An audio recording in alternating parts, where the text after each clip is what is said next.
So in yesterday's class, we talked about the verb Είμαι, which means I am. Consider this verb foundational to your new language because it is, right? To be. I am not, to be or not to be. Okay, so we need to be able to use this word in the present, in the past, and in the future. Now,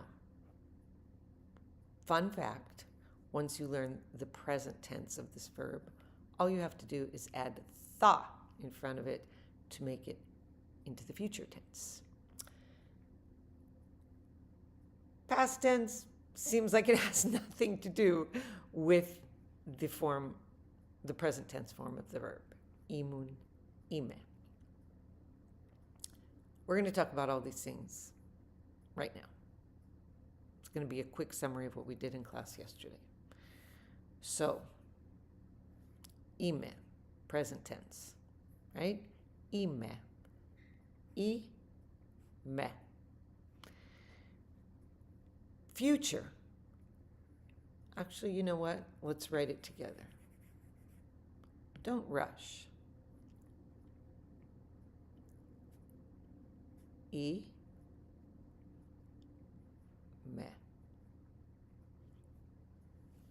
Yes, epsilon iota makes the E sound and alpha iota makes the E sound.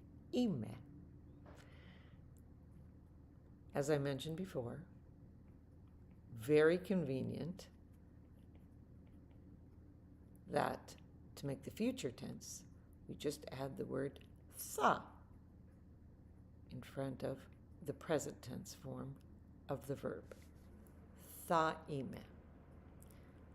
Now, if you need to pause the video so that you write these words, do so.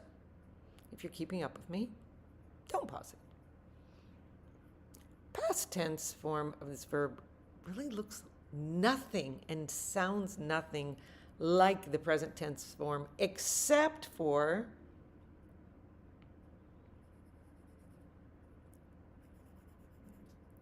the me.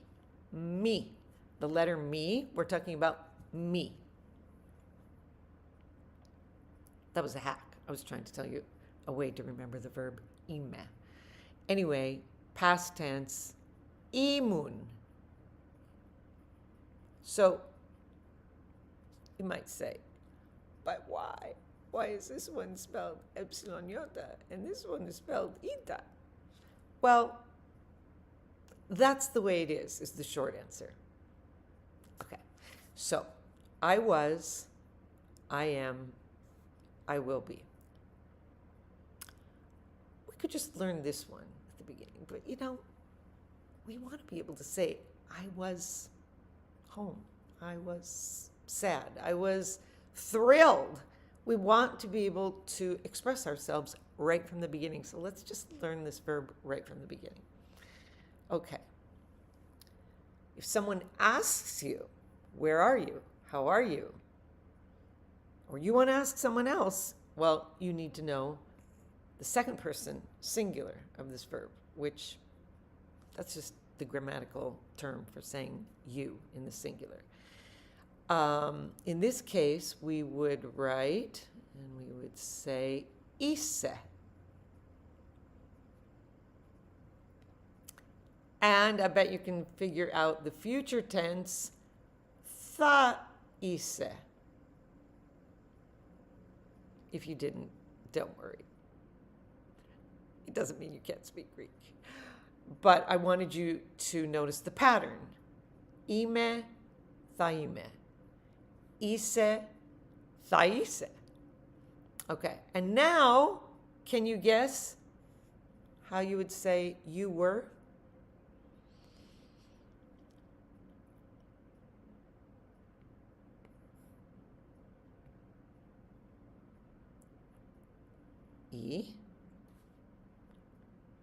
Soon. You see? The pattern stayed the same. Me turned to sigma in the present tense. Me turned to sigma in the past tense. Mi turned to sigma in the future tense. Imun, ime, taime. Isun, ise, thaise. So, if you know the word pu, which means where, you can start playing around now. Puise. Where are you? You might be thinking, Puime. What am I doing here? Puime. Where? I'm lost. Puime. Or someone asks you, Puise. Maybe you're home. Είμαι σπίτι. I'm home.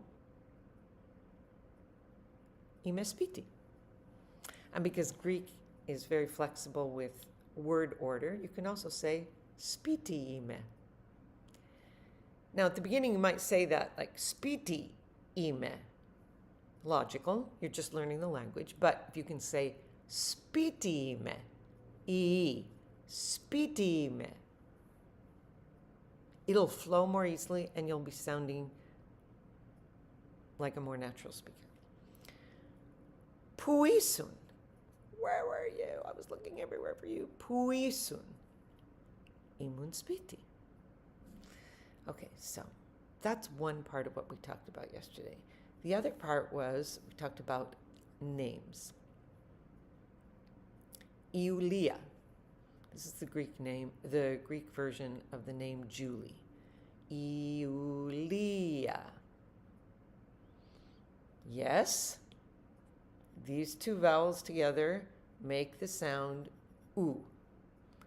Omicron, ypsilon makes the sound U. You get used to it. Promise. Here's another name. It's not a Greek name. Laura. Laura. In Greece, people won't say Laura. They just won't say that. It doesn't come out naturally. Laura. Laura. And again, we have our Omicron ypsilon, or as people say, OU. But it's Omicron ypsilon. But say it however you want. Think of it however you want. Just remember that it looks like this and it sounds like ooh.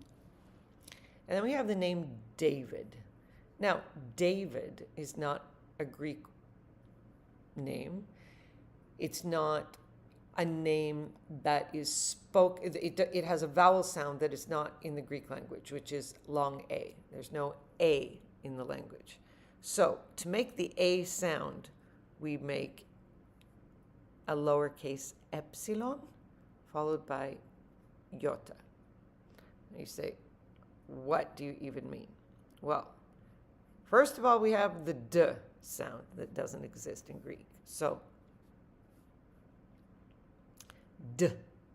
We got to have, we have to put ni taf together to make the D sound. And epsilon, de. Day. Day.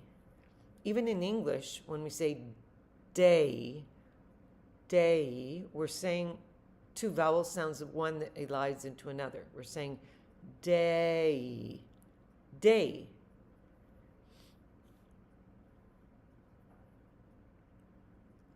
Vita. And again, ni, taf. So, David, if you want to write the word David and spell the word David in Greek, it looks like this. So, yeah, this is a way to learn the representation in Greek for the sound D.